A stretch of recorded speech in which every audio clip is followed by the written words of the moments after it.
चमोली के जोशीमठ में हो रहे भूदशाओं प्रभावित क्षेत्र का स्थलीय निरीक्षण और प्रभावितों से मिलने के लिए कांग्रेस विधायक प्रीतम सिंह भी जोशीमठ पहुंचे। उन्होंने कहा कि सरकार और जिला प्रशासन प्रभावित क्षेत्रों में आपदा राहत बचाव के कामों में तेजी लाए। संवेदनशील व असुरक्षित हो चुके मकानों से परिवारों को सुरक्षित स्थानों पर भेजने के साथ साथ क्षति के आकलन की कार्रवाई भी की जाए।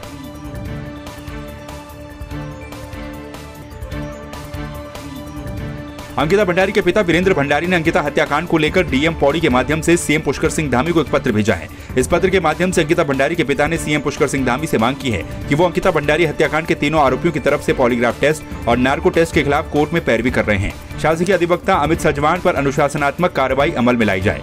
अंकिता के पिता ने बताया है कि शासकीय अधिवक्ता की जरूरत उन्हें थी, लेकिन इस केस में आरोपियों की पैरवी शासकीय अधिवक्ता के द्वारा की जा रही है।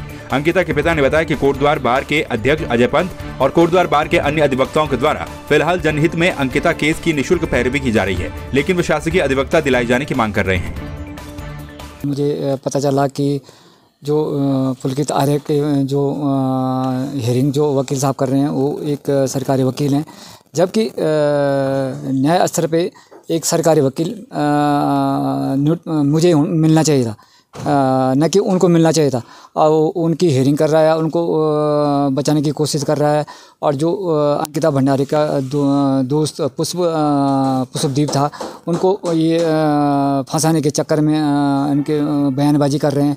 और मैं धामी जी से ये कहना चाहता हूँ कि आपने जिस दिन आप मेरे घर पे आए थे और आपने कहा था कि फास्ट ट्रैक के तहत इनको आरोपियों को सजा कड़ी से कड़ी सजा दी जाएगी। और रही बात जो नार्को टेस्ट की बात है, तो कभी दो तो तैयार हो रहे हैं, कभी एक तैयार नहीं हो रहा, कभी एक तैयार हो, दो तैयार नहीं हो रही। ये कैसे बेमंडाना है।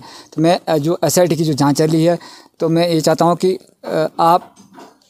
आप आरोपों की मर्जी से नहीं हुआ, मर्जी से नहीं होगा, ये आपकी उसमें मर्जी से होगा, क्योंकि आपने जांच की थी। और आप भी तुरंत नार्को टेस्ट, इन तीनों का नार्को टेस्ट किया जाए, नहीं तो मैं सुप्रीम कोर्ट जाऊंगा अगर इनका नार्को टेस्ट नहीं होगा तो। देखिए, इसमें हम हाई कोर्ट गए थे और हाई कोर्ट से डायरेक्शन हो रखे हैं कि एक क्रिमिनल साइड का एक बढ़िया लॉयर मिलेगा हमें, जो कि अंकिता की पैरवी करेगा।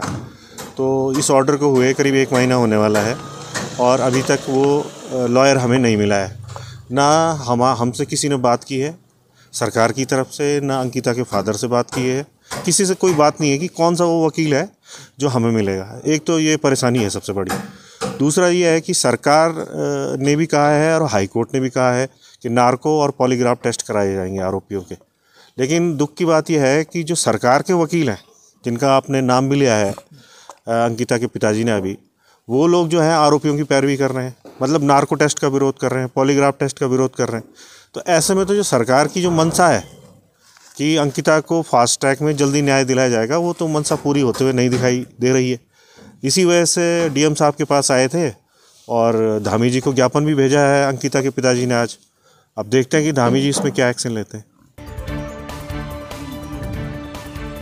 पौड़ी पुलिस ने 10,000 रुपए के इनामी बदमाश को गिरफ्तार करने में सफलता हासिल की है। बीते साल कोटद्वार निवासी एक महिला के द्वारा अभियुक्त परमेंद्र असवाल पर जमीन लेने के नाम पर 15 लाख रुपए की धोखाधड़ी का आरोप लगाया गया था, जिसके बाद पुलिस ने आरोपी पर मुकदमा दर्ज करते हुए आरोपी की तलाश शुरू कर दी थी। आरोपी पर 10,000 रुपए का इनाम भी घोषित किया गया था। पुलिस ने आरोपी को राजस्थान के जयपुर से गिरफ्तार कर लिया। पिछले वर्ष जुलाई माह में वादिनी ने थाना कोटद्वार में आकर यह बताया कि परमेंद्र असवाल नाम के एक व्यक्ति द्वारा उसके साथ 15 लाख की ठगी की गई और ये ठगी ज़मीन के नाम पर की गई थी। इस पे मुकदमा पंजीकृत किया गया। दौरान विवेचना यह ज्ञात हुआ कि अभियुक्त द्वारा कई और लोगों से इसी तरह से ज़मीन के नाम पर धोखाधड़ी की गई थी। दबिश काफ़ी जगह दी गई इसकी गिरफ्तारी हेतु और अभियुक्त लगातार फरार चल रहा था। इस पर 10,000 का इनाम मेरे द्वारा घोषित किया गया था और हमारी टीम द्वारा कल इसे राजस्थान से गिरफ्तार किया गया। मसूरी स्पोर्ट्स एसोसिएशन के 50 साल पूरे होने पर स्वर्ण जयंती कार्यक्रम आयोजित किया गया, जिसमें एसोसिएशन को लगातार आगे बढ़ाने वाले 8 वरिष्ठ सदस्यों को प्रशस्ति पत्र, शॉल भेंट कर सम्मानित किया गया। कार्यक्रम में पूर्व विधायक और उत्तराखंड क्रिकेट एसोसिएशन के अध्यक्ष जोत सिंह गुनसोला ने बतौर मुख्य अतिथि शिरकत की। वहीं एसोसिएशन के अध्यक्ष सूरज सिंह रावत ने सभी अतिथियों का स्वागत किया। महासचिव सौरभ सोनकर ने मसूरी स्पोर्ट्स एसोसिएशन के गरिमापूर्ण 50 सालों की गतिविधियों को प्रोजेक्टर के माध्यम से दिखाकर पुरानी यादें ताजा की। मैं सबसे पहले एमएससी के पदाधिकारियों को, माननीय अध्यक्ष जी, उनके सहयोगी साथियों को और सभी सहयोगियों को इस 50 वर्ष के सफ़रनामे को तय करने के लिए, सफल सफ़रनामे को मुबारकबाद देता हूँ, हृदय की गहराइयों से उनको बधाई देता हूँ। और उनके अथक प्रयास से ही एमएसए ने काफ़ी अलग अलग विधाओं में जो है, अलग अलग खेलों में जो है बहुत उत्कृष्ट कार्य किए हैं। और आज उन बच्चों को तराशते हुए वो बच्चे कोई स्टेट खेल रहे हैं, कोई नेशनल खेल रहे हैं और कोई लोग इंटरनेशनल तक चले गए हैं। तो लगता है ऐसा कि बच्चे हमारे लिए ये सब प्रेरणा स्रोत हैं। जितने बच्चों को यहाँ से खेलने का मौका मिला, आगे जाने का मौका मिला। मसूरी स्पोर्ट्स एसोसिएशन जो इसकी स्थापना 1972 में की गई थी, 2022 में इसको 50 साल पूरे हुए हैं और आज हम इसकी स्वर्ण जयंती मना रहे हैं, जिसमें हमारे साथ में मौजूद हैं नगर पालिका अध्यक्ष मौजूद हैं, क्रिकेट एसोसिएशन ऑफ उत्तराखंड के अध्यक्ष श्री ज्योति सिंह गुंसोराज हमारे मुख्य अतिथि हैं और शहर भर के खिलाड़ी और पदाधिकारी जो इससे जुड़े रहे हैं यहाँ पर हमारे साथ मौजूद हैं और अपने पुराने अनुभव इसमें साझा कर रहे हैं। और मसूरी स्पोर्ट्स एसोसिएशन साल भर में विभिन्न प्रतियोगिताएँ करवाते रहा है, जिसमें हॉकी प्रतियोगिता है, फुटबॉल प्रतियोगिता है, क्रॉस कंट्री रेसेज हैं, हाफ मैराथन हैं और सभी खेल, देसी खेल हमने करवाए हैं, पिट्ठू, पतंगबाजी, बिलियर्ड्स, सभी खेल हम करवाते आ रहे हैं और हमारा ये प्रयास है कि मसूरी के खिलाड़ियों को जो है और आगे लेकर के जाएं। एमएससी की सबसे पहले मैं शुभकामनाएं देता हूं कि इनके 50 वर्ष आज पूर्ण हुए हैं और बहुत ऐतिहासिक जो पिछले 50 वर्ष है वो रहे हैं। राष्ट्रीय लेवल के खिलाड़ी इसमें पार्टिसिपेट, इनके जो आयोजन है उसमें किए गए हैं और इनकी कुछ मांगें मसूरी के खेल को देखते हुए की गई है और मैं निश्चित तौर पर इन मांगों में सहमत हूँ। इनको और जो बजट धनराशि पालिका देती है उसको और बढ़ाया जाएगा और साथ ही एक इंडोर ऑफिस और इंडोर गेम्स के लिए इन्हें एक जगह दी जाएगी जहाँ पे इंडोर गेम्स ये खेल सकेंगे।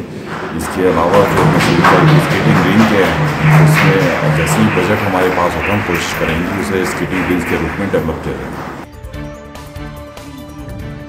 देहरादून में विधानसभा से बर्खास्त कर्मचारियों के जारी अनशन का समर्थन करने के लिए कांग्रेस प्रदेश अध्यक्ष करण माहरा अनशन स्थल पर पहुंचे। इस दौरान करण माहरा ने कहा कि सरकार ने असल गुनाहगारों को बचाते हुए गरीब लोगों की नौकरी छीनने का काम किया है। उन्होंने कहा कि सरकार ने एक तरफा फैसला लेते हुए कुछ ही कार्मिकों को अपनी राजनीति का शिकार बनाया है। उन्होंने कहा कि उन नेताओं के नाम भी सामने आने चाहिए जिन्होंने अपने परिजनों को गलत तरीके से नियुक्ति दिलाई है। ये लड़ाई शुरू हुई थी उन नेताओं के खिलाफ जिन लोगों ने अपने परिजनों की नौकरी बैकडोर से लगाई थी, जिन लोगों ने अपनी ताकत का इस्तेमाल करके योग्य उम्मीदवारों के हकों में डाका डाला था। लेकिन वो लड़ाई उन नेताओं का तो कुछ नहीं बिगड़ा, सरकार और अध्यक्ष जी ने उनको बचाते हुए गरीब लोगों की नौकरियां खाने का काम कर दिया और आज भी उन लोगों के नाम बाहर नहीं आए हैं जिन लोगों ने अपने परिजनों की नौकरी लगाई है। और अगर ये बात ज्यादा बढ़ेगी तो उन सभी नेताओं के नाम एक्सपोज होने चाहिए जिन लोगों के चिट्ठियों पे, जिन लोगों के कहने पे लोगों की नौकरियां यहाँ लगी। कोटिया कमेटी के गठन पे भी सवाल हमने उठाए थे क्योंकि ये परंपराओं का को तोड़कर ये किया गया जो गलत था और आज कोटिया कमेटी को आधा अधूरा मान रहे हैं, पूरा क्यों नहीं मान रहे। अगर गलत है तो 2001 की भर्ती भी गलत है और अगर सही है तो 2021 की भर्ती भी सही है। एक तरफा निर्णय कुछ लोगों की नौकरी खाकर किस नियत से किया गया ये हम जानना चाहते हैं। क्यों इनको क्या कहते हैं सूचना के आधार पर जो है इनको सूचनाएं नहीं दी जा रही हैं, कौन सी ऐसी नियत है। बार बार अध्यक्ष जी कहते हैं कि हम कानूनी राय ले रहे हैं, कितना समय लगेगा कानूनी राय लेने में। सिंगल बेंच पे जब हार गई सरकार तो डबल बेंच पे चले गए और जो सिंगल बेंच का निर्णय था उसको 4 हफ्ते तक वो टालते रहे, तो इससे उनकी नियत में भी खोट लगता है। आज भी वो नेता बचे हुए हैं, उनके नाम एक्सपोज नहीं हो रहे जिन्होंने अपने परिजनों की नौकरी लगाई, उनके नाम भी अध्यक्ष जी को सामने लाने चाहिए कि कैसे लगे। पिथौरागढ़ जिलाधिकारी रीना जोशी ने कहा है कि जनपद के दूरस्थ ग्रामीण क्षेत्रों के किसानों को अब मंडवा का उचित मूल्य मिलेगा। उन्होंने बताया कि स्टेट मिलेट मिशन योजना 2022 के अंतर्गत सहकारी संस्थाओं के माध्यम से सीधे किसानों से मंडवा खरीद का काम किया जाएगा। जिले में मंडवा खरीद का कार्य 15 अक्टूबर से 15 दिसंबर तक किया गया है। वहीं अब उत्तराखंड शासन के द्वारा जनपद पिथौरागढ़ के अंतर्गत 1500 टन अतिरिक्त मंडवा खरीद का लक्ष्य निर्धारित किया गया है। इस लक्ष्य को प्राप्त करने के लिए मंडवा खरीद का समय बढ़ाकर 31 जनवरी 2023 तक कर दिया गया है। पिथौरागढ़ में 15 क्रय केंद्रों के माध्यम से मंडुवे की खरीद की जा रही है। ये खरीद सहकारी समितियों के माध्यम से हो रही है। मंडुवे के खरीद की डेट बढ़ा दी गई है शासन से। ये अब 31 जनवरी तक हम लोग मंडुवे को खरीदेंगे। इसका जो पहले MSP था वो 27 रुपये था, जिसको बढ़ाकर अभी 35 रुपये 78 पैसे कर दिया गया है। तो मेरा समस्त किसान भाइयों से यही अनुरोध है कि ये बड़ी संख्या में आप लोग इन क्रय केंद्रों पे आइए और मंडुए की यहाँ पे खरीद की जा रही है। इसके अलावा अगर आप लोगों के पास बल्क मात्रा में भी अगर मंडुआ अवेलेबल है तो हमारे समिति के सदस्य आप लोगों से कॉन्टैक्ट कर लेंगे और वो आपके घर से जाकर भी मंडुए को खरीदेंगे। तो आप सबसे यही अनुरोध है कि जो भी आपके पास मंडुआ है आप इन क्रय केंद्रों पर आकर बेचिए या हम लोगों से संपर्क स्थापित करिए। पिथौरागढ़ जिलाधिकारी नीना जोशी ने पिथौरागढ़ स्थित बस अड्डे के सौंदर्यीकरण कार्यों का स्थलीय निरीक्षण किया और कार्यदायी संस्था लोक निर्माण विभाग के अधिकारियों को आवश्यक दिशा निर्देश दिए। वहीं उन्होंने तैयार हो चुके यात्री शेड में रंग रोगन करने के साथ ही 10 दिन के अंदर यात्रियों के लिए उसे खोलने के निर्देश भी दिए।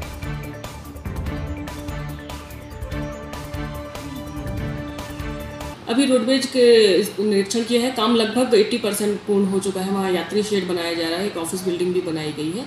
तो 80% काम पूरा हो गया है। जितना बचा है उनको निर्देशित किया जा चुका है कि बहुत जल्दी उसको काम पूरा कर लें। इसके अलावा वहाँ पर जाकर एक शौचालय की ज़रूरत प्रकाश में आई है, तो उसके लिए भी हम लोग DPR बना के उसके लिए भी हम लोग काम करना शुरू कर देंगे।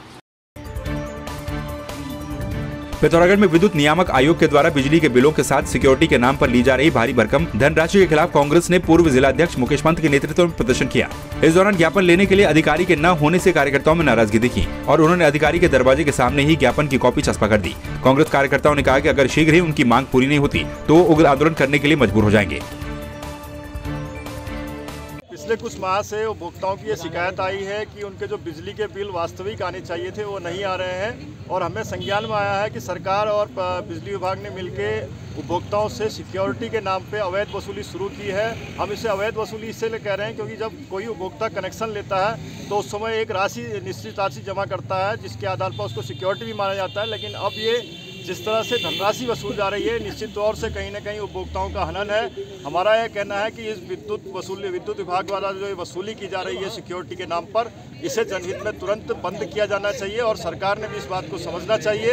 अगर सरकार इस बात को संज्ञान में नहीं लेती है और तुरंत इसको बंद नहीं करती है तो हम लोग इसके खिलाफ बड़ा आंदोलन खड़ा करेंगे।